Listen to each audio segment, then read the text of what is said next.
Hello students, welcome to Vidya institute. आज की class में हम प्रोबेबिलिटी का एक डिफरेंट टॉपिक करेंगे, probability distribution and random variable.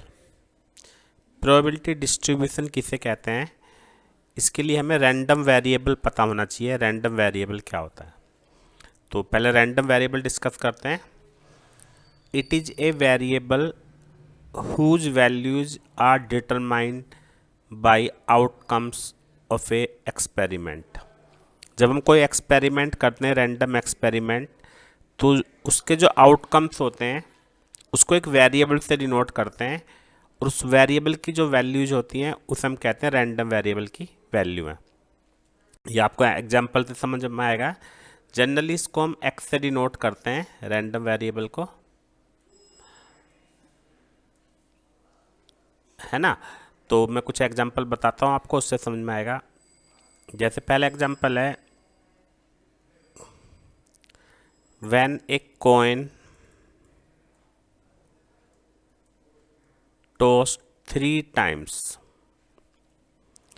जब एक कॉइन को 3 बार टॉस करते हैं तो नंबर ऑफ हेड्स,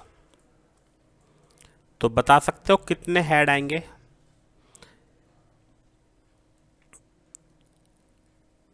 बता सकते हैं आप कितने हेड आएंगे? मैं यहाँ पे ज़रा 1 मिनट के लिए रुक रहा हूँ, आप बताना। मैं अगला एग्जांपल लिखता हूँ। When to cards drawn from a pack of cards, तो number of king, number of king कितने होंगे, इसको हम एक्स से डिनोट कर रहे हैं। तो आपको बताना है कि नंबर ऑफ किंग कितने होंगे। पहले मैं कुछ एग्जांपल लिख दूं, फिर डिस्कस करते हैं।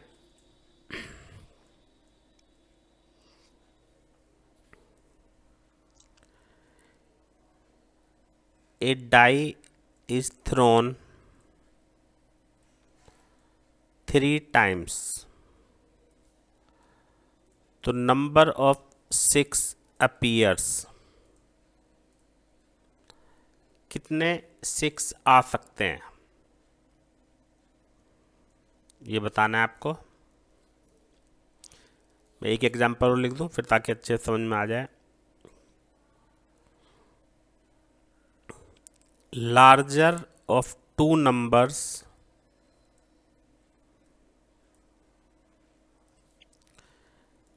taken out from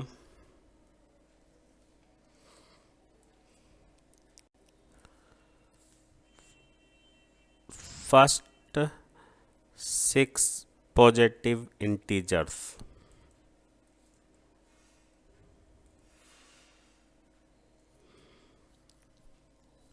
पहली 6 पॉजिटिव इंटीजर्स में यहाँ पे लिख देते हैं 1 to 6। तो अब जरा एक एक करके डिस्कस करते हैं और आप जरा समझना। When a coin is toss 3 times, अगर एक कॉइन को हम टॉस करते हैं 3 बार, तो उसमें से कितनी बार 6 हेड आ सकता है? जब 3 बार टॉस किया है तो उसमें से 3 बार हेड आ सकता है, तीनों बार। ऐसा भी हो सकता है कि 2 बार हेड आए, ऐसा भी हो सकता है कि 1 बार आए, और ऐसा भी हो सकता है कि 1 बार ना आए। तो ये हमारा रैंडम वेरिएबल है, variable whose values are determined by the outcomes. जो आउटकम्स से जो वैल्यू बनाई जाती है और उसको एक वेरिएबल से डिनोट करते हैं, जनरली एक्स से ही करते हैं, वैसे कुछ भी हो सकता है, तो उसको हम बोलते हैं रैंडम वेरिएबल। अगला एग्जांपल लेते हैं। When 2 cards drawn from A pack, number of king. अगर हम 2 कार्ड को 52 कार्ड्स में से 2 कार्ड निकालते हैं तो कितने किंग हो सकते हैं? उन 2 में से कितने किंग हो सकते हैं? कितने किंग हो सकते हैं? हो सकता है दोनों किंग है, हो सकता है एक है, हो सकता है एक भी नहीं है। तो इस तरह से हमें सोचना पड़ता है। ऐसी next example, a die is thrown 3 times, number of 6 appears, जब एक डाई को 3 बार टॉस करते हैं तो कितने 6 आ सकते हैं? कितने 6 आ सकते हैं? 3 बार टॉस किया तो तीनों 6 भी आ सकते हैं, या 2 आ सकते हैं, या 1 आ सकता है, या 0। तो आपको लग रहा होगा कि हमेशा 0 1 2 3 होगा, ऐसा ज़रूरी नहीं है। नेक्स्ट एग्जाम्पल से ये और क्लियर हो जाएगा। Larger of 2 numbers taken out from first 6 positive integers 1 to 6। ध्यान से समझना है ये वाली बात। 1 से 6 तक जो 6 नंबर्स हैं उनमें से हमें 2 नंबर लेनी है। उन दोनों में से जो बड़ी नंबर होगी वो हमारा रैंडम वेरिएबल है। ऐसा क्वेश्चन में गिवन है, larger of 2 numbers taken out from first 6 positive integers. पहली 6 पॉजिटिव इंटीजर्स में से जो हम 2 नंबर लेते हैं उनमें से बड़ी वाली जो है हमारी रैंडम वेरिएबल है। तो जब 1 to 6 तक हमने नंबर लिए हैं तो उनमें से 1 और 2 आएंगे तो 2 बड़ी हो जाएगी। 2 नंबर जो हमने सेलेक्ट किए उनमें से अगर 1 और 2 आ गए तो 2 बड़ी हो जाएंगी। अगर 2 और 3 आ गए तो 3 बड़ी हो जाएगी। 3 और 4 आ गए तो 4, ऐसे 5 और 6। 1 नहीं आ सकता इसमें कभी भी, क्योंकि 1 से छोटी इनमें कोई नंबर नहीं है। तो इस तरह से हमें ये देखना है कि रैंडम वेरिएबल का क्वेश्चन में क्या मतलब है। वो क्वेश्चन के हिसाब से हमें डिस्कस करना होगा, उसके हिसाब से हमें वैल्यू लेनी है। ऐसा ज़रूरी नहीं है कि 0 1 2 3 आएगा। बाकी आगे और भी एग्जाम्पल से हम इसको अच्छे से क्लियर कर देंगे। तो आज की क्लास में हम ये वाला टॉपिक अच्छे से करेंगे विद एग्जाम्पल्स, और ये एग्ज़ाम में आने वाला टॉपिक है काफ़ी हद तक। 1 मिनट तो करते हैं, ठीक है। आगे प्रोबेबिलिटी डिस्ट्रीब्यूशन। अब प्रोबेबिलिटी डिस्ट्रीब्यूशन किसे कहते हैं? डिस्ट्रीब्यूशन, ये जो हमने रैंडम वेरिएबल लिया है x, इसकी जितनी भी वैल्यूज है हमारी x1 x2 x3 and so on xn, और इन सब की प्रोबेबिलिटीज हम इस टेबल में लिखेंगे। इसकी प्रोबेबिलिटी ये है, इसकी ये है, इसकी ये है, एंड दिस। तो इस तरह से जब हम एक टेबल में रैंडम वेरिएबल की वैल्यूज एंड उनकी प्रोबेबिलिटीज लिखते हैं तो उसको कहते हैं प्रोबेबिलिटी डिस्ट्रीब्यूशन। ठीक है। अब ये जो डिस्ट्रीब्यूशन है इसमें हमारा मीन क्या होगा?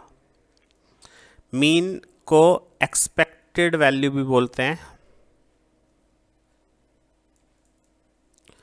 एक्सपेक्टेड वैल्यू, और इसको ऐसे EX से डिनोट करते हैं। तो एक्सपेक्टेड वैल्यू मतलब मीन क्या होगा, इस डाटा का मीन क्या है। तो उसके लिए मीन का फॉर्मूला होता है sum of observation, product of observation and numbers, मतलब PIXI, है ना, अपॉन फ्रीक्वेंसीज का सम। लेकिन यहाँ पे एक इम्पोर्टेंट बात आपको याद रखनी है, बल्कि ऊपर हमें वही लिखना चाहिए था कि ये जो प्रोबेबिलिटीज हैं इनका सम हमेशा 1 होगा। तो ये 1 हो गया, तो मीन हो गया ये, यानी मीन हुआ सम ऑफ प्रोडक्ट, इनके प्रोडक्ट का सम। और अगर क्वेश्चन में वेरिएंस पूछा जाता है तो वेरिएंस को इससे डिनोट करते हैं, और वेरिएंस का फॉर्मूला होता है समेशन ऑफ PI और XI का स्क्वायर, इनका सम, माइनस मीन का स्क्वायर, इसका स्क्वायर, और स्टैंडर्ड डेविएशन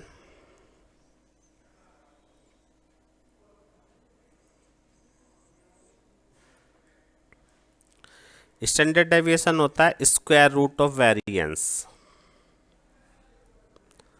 तो इसके लिए अलग से फॉर्मूले की जरूरत नहीं है, हम वेरिएंस निकाल लेंगे तो फिर स्टैंडर्ड डेविएशन निकल जाएगा।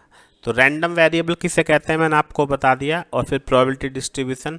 अब हम कुछ एग्जांपल से इसको अच्छे से क्लियर करते हैं। तो पहला एग्जांपल है, find the probability distribution of number of tails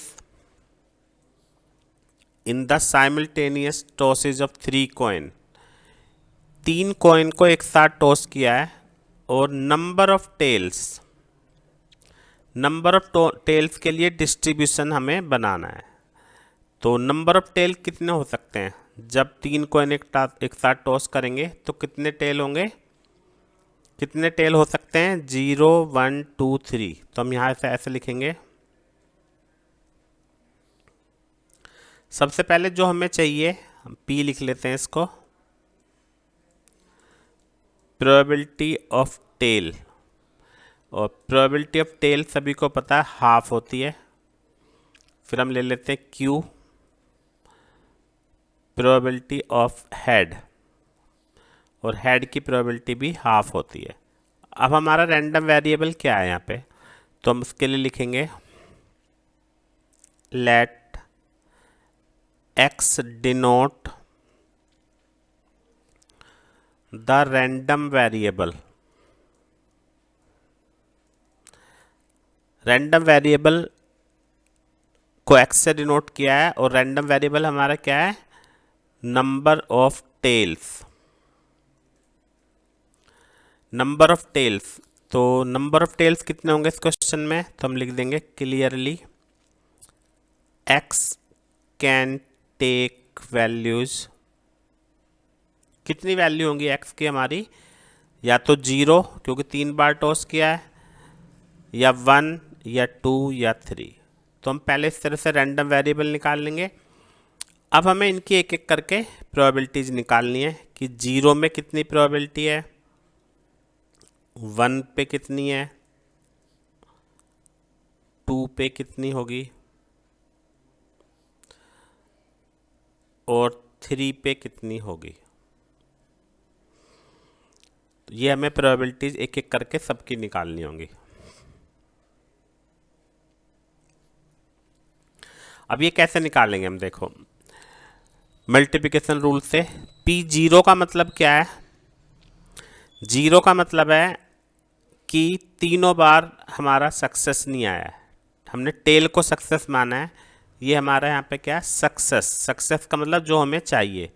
तो 0 का मतलब एक बार भी P नहीं आया, मतलब तीनों बार हमारा Q आया है।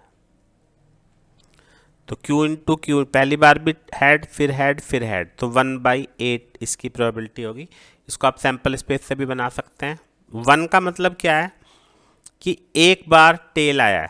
तो एक बार टेल का मतलब जैसे पहली बार टेल आ गया, फिर 2 बार टेल नहीं आया, मतलब दोनों बार हेड आया, या फिर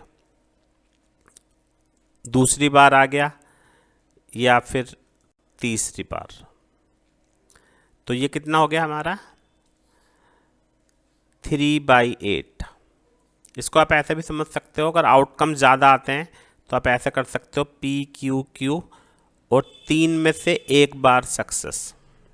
3C1 का मतलब 3 केस बनेंगे, जैसे नेक्स्ट में बता देते हैं। 2 का मतलब 2 बार सक्सेस आया है। अब ऐसे कितने केस बनेंगे? 3C2, यानी 3 केस बनेंगे। तो ये भी हमारा 3/8 हो जाएगा। और 3 का मतलब तीनों बार सक्सेस आया, 1/8। तो ये जो सारी प्रोबेबिलिटीज़ हैं इसको हम एक टेबल में लिख देते हैं, जिसको हम क्या कहते हैं?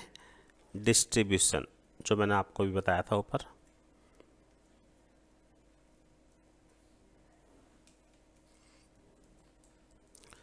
तो हम यहाँ पे लिखेंगे 0 1 2 3 और इनकी प्रोबेबिलिटीज लिख देते हैं 1/8, 3/8, 3/8, 1/8। तो यहाँ पे आप चेक कर सकते हो कि इन सब का सम 1 है क्या नहीं।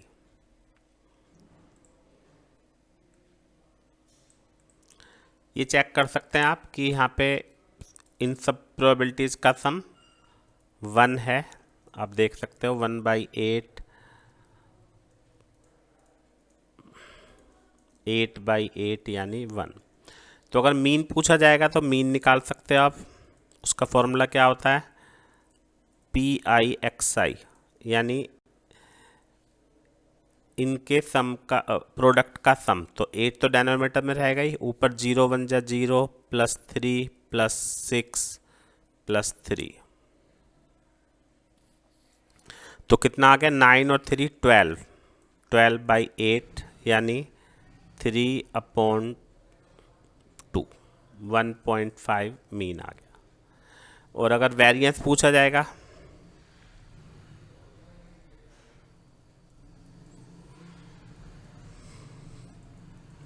तो पहले हमने फॉर्मूला लिख दिया। तो वेरिएंस के लिए नीचे डेनोमिनेटर में 8 ही रहेगा, ऊपर 0 का स्क्वायर, 1 का स्क्वायर, 1 का स्क्वायर इंटू 3, 3, 2 का स्क्वायर 4 3 जा 12, 3 का स्क्वायर 9 और माइनस 3/2 का होल स्क्वायर। इसको हम सॉल्व कर लेंगे, ये आ गया 24/8 माइनस 1.5 का square,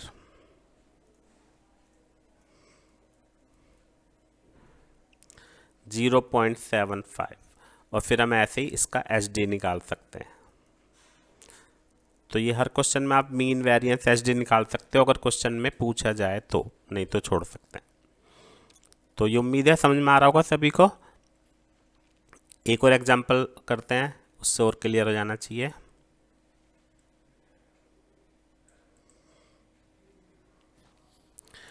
from a lot of 30 bulb which include 6 defective bulb, total 30 bulb हैं, उनमें से 6 डिफेक्टिव हैं। A sample of 4 is drawn at random with replacement. In 30 bulb में से 4 बल्ब हमें लेने हैं एक एक करके विद रिप्लेसमेंट।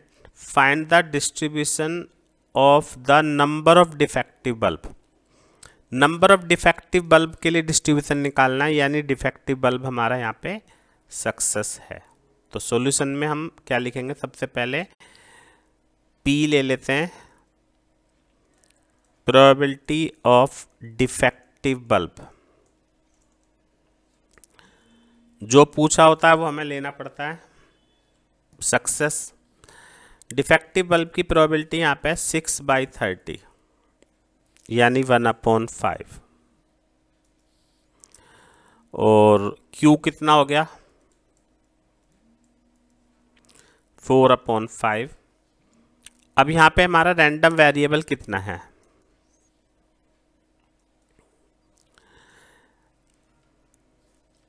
फोर बल्ब हमने लिए हैं, उनमें से डिफेक्टिव बल्ब है, तो लिखेंगे लेट x डिनोट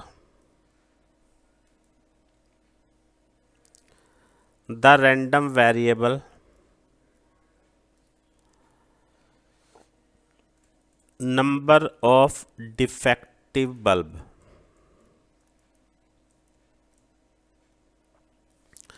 तो क्लियरली x की वैल्यू कितनी हो गई, क्योंकि डिफेक्टिव बल्ब हमारे कितने हो सकते हैं, मैक्सिमम 4 हो सकते हैं, 3 हो सकते हैं, 2 हो सकते हैं, 1 हो सकता है या 0। तो इस तरह से हमने ये निकाल दिया है। अब हम इसकी प्रोबेबिलिटीज निकालेंगे।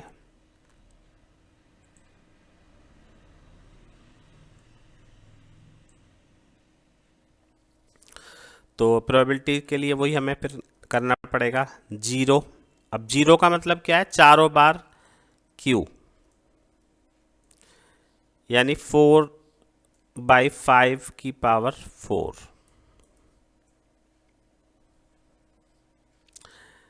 इसको सोल्व कर सकते हो पूरा, मैं कर देता हूँ, चलो इसको 625।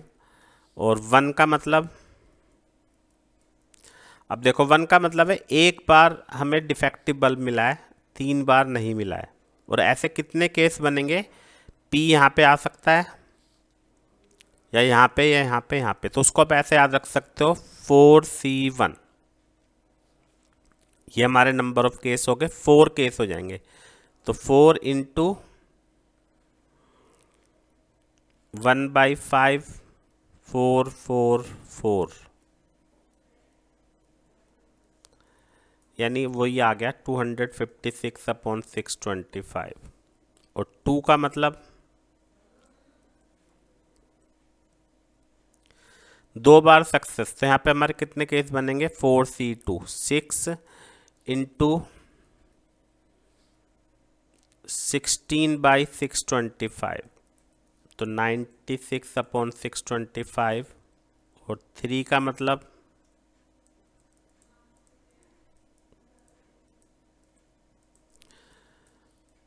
4C3 4 होता है, तो 16/625, और 4 का मतलब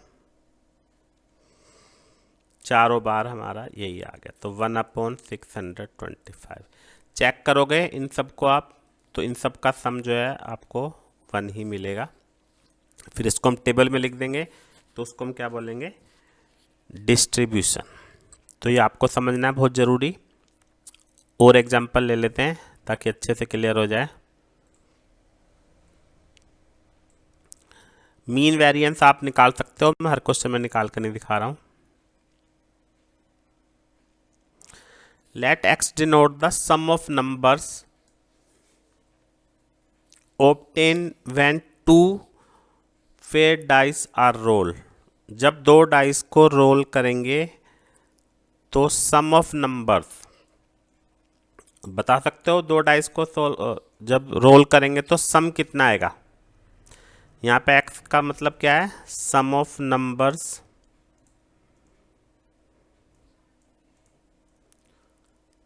अपीयर।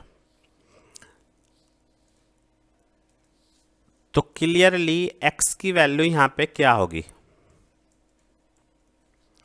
जब 2 डाइस को थ्रो करेंगे तो उनका सम 2 आ सकता है, 3, 4, 5, ऐसे 12 से मैक्सिमम नहीं आ सकता। इनकी एक एक करके हम प्रोबेबिलिटी निकाल देंगे।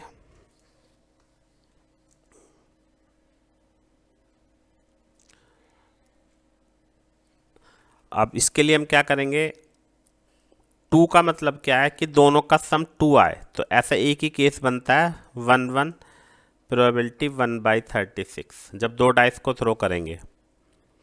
और 3 का मतलब सम 3 आए, तो 1 2 और 2 1, 2 केस बनेंगे।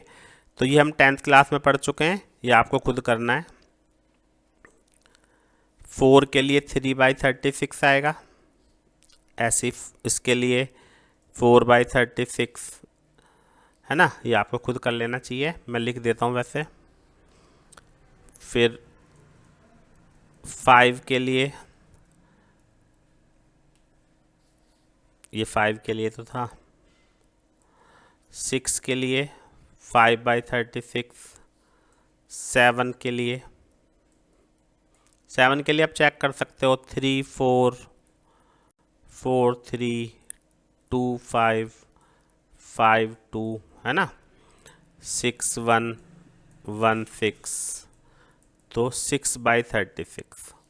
अब अगर आप 8 के लिए करोगे तो आप देखोगे 5/36 आएगा, फिर 9 के लिए करोगे 4/36 एंड डैश डैश।